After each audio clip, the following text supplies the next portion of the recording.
Bom dia, boa tarde ou boa noite, sejam bem-vindos a mais um vídeo do canal. Eu sou Cleiton Mo e hoje eu vou falar sobre um conto maia a respeito de um anão que virou rei. Ele tem algumas coisas de crenças maias que eu acho bem interessante. Então, vamos começar. Bem, essa história se passa em Uxmal. Uxmal era uma cidade maia que se localizava no Mayab, né, que a gente conhece como Península de Yucatán. E ela formava, junto com outras duas cidades, o Mayapán e Chichén Itzá, a Liga Mayapán, ou a Liga de Mayapán. Era tipo um acordo comercial que essas três cidades maias tinham, sabe? E aí elas eram bem famosinhas entre a região maia. Nessa cidade, Uxmal, ela significa 3 vezes construída, né? 3 vezes erguidas, enfim. Provavelmente a respeito isso em Quiché, né? É Quiché? Toda vez eu confundo se é Quechua é dos Incas, Quiché é maia, acho que é isso. E talvez provavelmente porque ela foi destruída por causa de guerras, entre outras coisas, né? E aí deve ter sido refeita. Essa história fala sobre uma feiticeira. Tanto a feiticeira quanto o anão que vão entrar não tem nome nessa história, não tem nomes na história, porque é como se tivesse sido perdido com o tempo. Ou a história é muito antiga e os próprios maias acabaram passando sem os nomes serem mantidos, né? Já que os maias não foram tão aniquilados quanto os astecas, ou porque quando teve a imposição europeia, os nomes se perderam. Mas de toda forma, a história foi mantida até por causa de uma pirâmide lá. Mas vamos voltar aqui para a história. Essa feiticeira, ela era bem mal vista na sociedade lá na época. Apesar dela ser devota a Chak, o deus da chuva, e a Kukulkan, o deus dos ventos, uma representação de Hecatl ou Quetzalcoatl lá asteca, né? Ela era mal vista. Não se fala bem porque ela era mal vista, só fala que era mal vista e por causa disso ela morava no sopé de uma montanha que tinha lá perto de Uxmal. Ela morava por lá, o que piorava ainda mais a situação. Ela já ficava reclusa naquela parte e justamente naquela região as pessoas acreditavam que habitavam Aluxes. Aluxes são anões mágicos parecidos aí com os anões, né, de Svart Alfaran, lá da mitologia nórdica, né? Então, eles habitavam ali uma região, só que meio com mistura como fosse gnomo, tá? São anões que estão voltados à natureza, sabe? Estão ligados ali diretamente à natureza, mas também fazem coisas mágicas. É um conceito ali que parece um pouco europeu. Já vi também algumas coisas falando que isso ali era influência europeia, mas nem dava, né? Porque o conto é realmente muito antigo e realmente a ponto de não ter nem nome, inclusive. Dá origem enfim, não consigo acreditar que realmente é algo, como é que eu posso dizer, incorporado da cultura europeia, não. Até porque anão é um grupo que várias culturas citaram e trataram como alguma coisa diferente. Seja venerando, seja achando diferente a ponto de ser mágico ou sendo preconceituoso, né? Então, enfim. De toda forma, habitavam Aluxes ali próximo, e aí o que impedia mais, que fazia com que ela fosse ainda mais mal vista. E aí, só que ela, assim como as divindades maias, né, e boa parte das divindades que a gente conhece, não fazia as coisas necessariamente para o bem ou necessariamente para o mal. Era de acordo com a sua vontade ou o que fosse conveniente, né? Então, por causa disso, ela estudava as ervas e ela poderia tanto curar uma doença quanto fazer um veneno para se proteger de algum ataque ou de alguma coisa assim, né? Então, ela era, vamos dizer assim, desenrolada na coisa. Ela saberia se defender caso precisasse. Acho que por isso que ela era chamada de feiticeira. Até dei uma ideia agora para um vídeo no canal a respeito disso. Mas vamos deixar para depois. Enfim.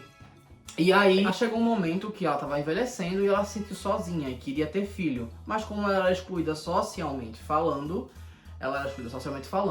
ela não tinha como conseguir um parceiro para engravidar e ter filho. Então ela foi até os Aluxes, né? Ela fez umas orações aos deuses para ter algum filho de alguma forma, adotar uma criança ou alguma coisa desse tipo. E aí os deuses iluminaram ela para que ela fosse falar com os Aluxes a respeito disso, que eles iam abençoar. Eu já li em alguns contos que foi o Camazotzi que veio dar esse aviso a ela, que ela não viu isso em sono, nem foi um insight, nem nada. Foi o Camazotzi, que é um dos deuses da morte, né, que é o deus morcego, que eu até falei em outro vídeo, veio avisar a ela, olha, é o seguinte, ele para, ele dá um rasante, para ali, olha pra ela, ela fica meio assustada e diz, olha, vai falar com os Aluxes que tu vais ter o que tu queres.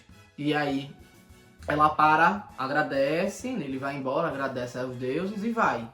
E aí, nesse conto, necessariamente, não, como eu falei, algumas vertentes falam que é o insight, outras vertentes falam que foi esse deus que veio vir. Enfim, de toda forma, ela foi até os Aluxes, chegou lá e falou com eles, e eles deram pra ela um ovo pequeno, como se fosse um ovo. Na história fala que é como se fosse um ovo tartaruga, mas minha gente é minúsculo. Se fosse tartaruga, eu prefiro imaginar um ovo pequeno, mais diferente ali, com a casca meio mole, meio mais resistente ao mesmo tempo, alguma coisa assim, sei lá. Mas não tão pequeno, mas enfim. E aí eles disseram que ela deveria colocar, enterrar esse ovo num lugar onde fizesse calor, né? E aí ela, por causa disso, ela foi pra casa e colocou perto da lareira. Ela cavou e colocou perto da lareira e colocou lá enterrado. Um tempo depois, ali começou a esquentar e a mexer. E ela foi olhar. Quando ela foi olhar o ovo, ele eclodiu, né? Ele eclodiu, ele eclodiu e de lá saiu um anãozinho, né? Só que nesse caso, fala que ele já tinha uma quantidade lá de altura e que ele não cresceu, mas eu prefiro considerar que ele veio já pequenininho, assim, já veio um bebê. E aí nasceu um bebê, deu pra gente falar que já era anão e tudo mais, e ela cuidou dele, fazendo todo o ritual que as mães maias faziam, de achatar a cabeça da criança pra ela ficar parecendo um milho. Tá certo isso? Sim, eles faziam isso com as tábuas assim que eles faziam. Eu me dá uma agonia só de pensar nisso. Colocar uma pedra de jade aqui no olho da criança pra criança ficar assim, né? Estrábica, né? Eu acho que estrabismo. Que eles também achavam isso bonito, interessante. Então ela fez todo esse tipo de coisa como se fosse realmente tivesse nascido ali a criança naquele momento. Ela fez todo esse ritual que elas faziam. E aí a criança passou-se um tempo, a criança cresceu e todas as vezes que alguém encontrava ela, debochava da criança e ela dizia que não, que ele ia ser um rei, que ele ia ser importante, tudo mais. E aí a criança cresceu, obviamente, assim, amadureceu, virou homem, ficou adulto, né, vamos dizer assim. E aí ele teve um sonho de que ele realmente viraria um rei e que ele ia achar um artefato especial. Um artefato especial. E que esse artefato estava na casa da mãe dele. E aí ele procurou, ele já adulto, ele procurou aonde é que estava esse artefato, ele procurou tudo, e pererê parará, aquela coisa toda, ele catou tudo que era jeito e não conseguiu achar nada. A mãe dele era bem pobre, não ia dar dificuldade realmente dele procurar, porque ela não tinha muitas coisas dentro de casa, né? Então, de fato... E aí ele ficou meio, tipo, assim, pensando, oxe, então como é que pode ser? E aí foi quando ele teve uma ideia de que se ele nasceu da terra, né, assim, ele estava enterrado, provavelmente esse objeto, se estava predestinado, né, se era uma profecia da qual os povos também acreditavam lá, não só eles, mas vários outros, provavelmente também estaria enterrado. Então ele começou a cavar em vários lugares e quando ele estava pensando em se desistir, que não estava conseguindo achar, ele disse, não, vou procurar perto da lareira, porque se eu nasci perto de lá, pode ser que esteja por lá. E aí ele foi olhar e viu que tinha meio que um objeto escondido por baixo da madeira usado para fazer como não? As brasas. Tava vindo em inglês o nome. As brasas. E aí ele botou a mão, disse que ele tinha uma certa resistência ao fogo, porque ele tinha uns pelos, algumas vezes falam que ele é meio esverdeado, mas enfim. E aí coloca a mão pra pegar e ele tira um objeto chamado Tunkul. Eu já vi outras coisas falarem que era como se fosse um negócio tipo um disco, mas enfim. Tunkul é um instrumento que eles tinham lá.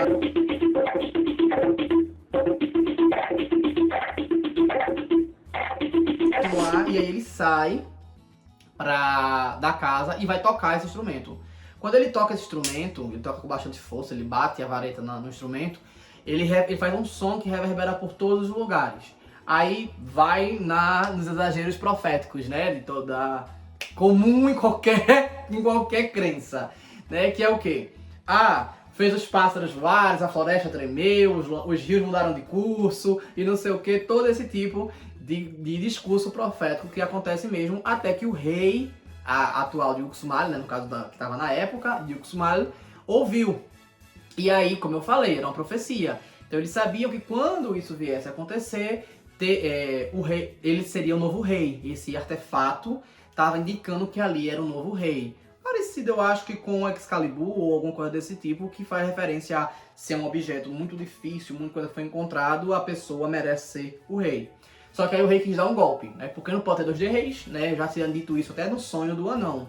Não pode ter dois reis. Então ele chama o anão para conversar e ele diz, olha, é o seguinte, você ganhou o direito de tentar ser rei. E aí eu vou propor umas disputas aqui para você. Se você ganhar, bom, você assume o cargo. Se você não ganhar, eu vou lhe matar, degolar, eu vou usar uma lança para tirar seus órgãos, enfim, uma coisa básica. Meu Deus! Jesus! Aí ele fala, peraí que eu vou pensar. E aí ele vai e fala com a mãe dele. Aí a mãe dele diz, olha, faz o seguinte, aceita a situação. Aí pronto, nessa parte eu já li duas referências, né? Uma, que ela faz as orações depois de falar esse aceita e vai fazer as orações, e uma que ela faz as orações antes. E a consequência das orações também são diferentes nos contos que eu já li. Uma das vezes fala que ela faz as orações e Camazotz aparece de novo e avisa pra ela que ela pode dizer pra o anão topar que a natureza vai proteger ele. Mas enfim, voltando para outra vertente, né, que aqui eu encontrei aqui, eita, esqueci de falar, que eu encontrei aqui nesse livro, né, como é que diz? A forma de contar. E aí ele volta pro rei e fala, ó, é o seguinte, Manhã disse que eu poderia aceitar se eu for aprovado em todas elas, no final você vai se submeter à mesma prova que foi a última. As provas que o rei tinha dito eram as seguintes provas. Uma era levantar uma pedra de 2 toneladas, só com a força dos braços. A segunda era construir uma pirâmide da noite pro dia, literalmente. E a terceira era ele deixar com que se rachasse 100 cocoyols, que eu acho que é coco, na cabeça dele. Botar a cabeça dele como se fosse uma tábua e o coco em cima e machadar pra quebrar o coco. Jesus Nazareno. Em uns contos é o próprio coco sendo batido na cabeça pra quebrar na cabeça da pessoa. Em outros contos é o coco e uma machadada por cima pra o coco bater e a cabeça vai ter que resistir ao impacto, né? Aí ele pega e fala, beleza, rei, eu vou aceitar, mas a terceira, se eu for aprovado em todas, a terceira você vai ter que submeter também. O rei, fechado, pensando que o galão ou perderia antes ou morreria tentando a história dos cocos. E aí, beleza. Aí a feiticeira, ela vai fazer as orações e nas orações ela pede para que todos os espíritos, toda a força da natureza, inclusive como eles consideravam que tudo tinha algum espírito ou alguma alma, né, assim as pedras e tudo mais, abençoassem o filho dela. E aí foi o que eu falei. Em uns contos falam que Camazotz vem dar o recado e dizer que tá tudo certo, em outros ela só sente que tem a resposta e que vai acontecer tudo bem. E aí acontece a missão.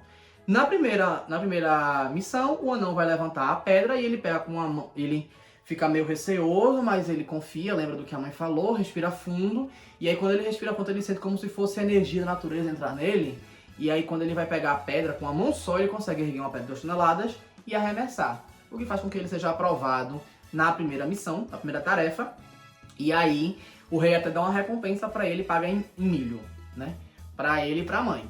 Quando é de noite, aí o rei faz assim, mas ele não vai conseguir assim, então, construir uma pirâmide num dia só, numa noite só, não vai conseguir. Quando é de noite, um monte de Aluxes sai das montanhas, os Aluxes saem das montanhas e cada um trazendo uma pedra para construir uma pirâmide. E aí, como tinha muita gente, uma pedra de cada um, já foi erguendo e no instante ergueu. Eu gosto que essa, por mais mágica que seja, você considerando cada Alux, que já é uma criatura mágica, trazendo uma pedra, você já consegue conceber. Realmente, numa noite daria. E aí, quando os primeiros raios de sol já estão aparecendo, a pirâmide já está feita, já tá formada. Então, por causa disso, ele também ganha a segunda missão. E aí vai pra terceira tarefa, né? Que é essa dos cocos, né? Cocoiolos, deve ser coco. E aí, o anão vem, cada um vem um soldado pra poder bater. E aí, quando bate o primeiro... Aí, quando botam o coco na cabeça do anão, o primeiro coco, o guarda bate e realmente o coco quebra e o anão tá lá, intacto. Intacto. O rei já fica assim... Não acredito que ele vai conseguir, já fica indignado, não tem condições, começa a gritar com os soldados e fala pra eles baterem com mais força, pra ver se, como é que vai ser isso, enfim. E aí ele passa pelos 100. Quando tá no 100º, que bate na cabeça, seja pegando o próprio coco e batendo na cabeça do anão, eu prefiro pensar assim, ou abrindo o coco com a machadada e a cabeça do anão com um apoio, né, o rei corre. Mas o anão corre atrás dele, corre mais rápido, pega o rei, traz o rei e diz, agora você vai cumprir o que você falou pra mim. Patinha que barra. Nossa, venha cá. Aí bota o rei, ele bota o coco na cabeça do rei e aí faz. E aí também tem as duas versões. A versão de que é o próprio anão que pega o coco e bate na cabeça do rei pra abrir, só que o que abre é o crânio do rei, o rei morre. Ou quando pede um soldado para bater, usando a cabeça do rei como apoio, abre o coco e o crânio do rei. Enfim, de todo jeito, o anão ganha e ele vira rei do lugar. Ele, logo no começo, ele vira um rei muito sábio, muito bem quisto pela população. Ele é muito bem visto, ele ajuda a mãe dele, ele faz uma casa decente para a mãe, essas coisas. E aí falam que ele foi um rei bom. Eles falam que foi um rei bom. E aí no final tem duas versões também. A versão de que depois ele se corrompe e faz estátua de si mesmo, e pede para a sociedade adorar a estátua dele como se ele fosse uma divindade, o que irrita os deuses, e os deuses mandam catástrofes para destruir o lugar. E tem a versão de que na realidade a cidade foi invadida e dominada e ele não conseguiu manter, e aí por causa disso ele perdeu o reinado. Seja de um jeito ou de outro, a história ficou. A história... o rei, numa hora ele vai sair, né? Nem que seja por uma morte mesmo, mas das duas formas, aparentemente ele foi morto, né? De todo jeito. Mas enfim, de um jeito ou de outro, eu acho essa história interessante também porque era um anão, veio de uma pessoa que era mal vista, era bem do improvável, no improvável, do improvável. Eu sei que tem também aquele favoritismo de que, uma lenda pra favorecer fulaninho para ele superar, como se você tivesse que esperar um milagre. Mas também fala sobre costumes, conceitos, cultura, a questão da crença na natureza, essas coisas eu acho bem peculiar a história e eu acho bem interessante. Inclusive, dava pra adaptar e fazer um filme bem legal com isso, não uma animação. Bem, é isso, eu espero que vocês tenham gostado. Curtam, comentem, compartilhem, se inscrevam no canal e se não sabem o que escrever, escrevam Uxmal. Uma coisa que eu esqueci de falar, em Uxmal tem a pirâmide que é lá do anão, que é chamada pirâmide do mago ou do feiticeiro, que é uma pirâmide bem famosa lá em Uxmal, que é essa pirâmide dessa história. Então, é isso, valeu!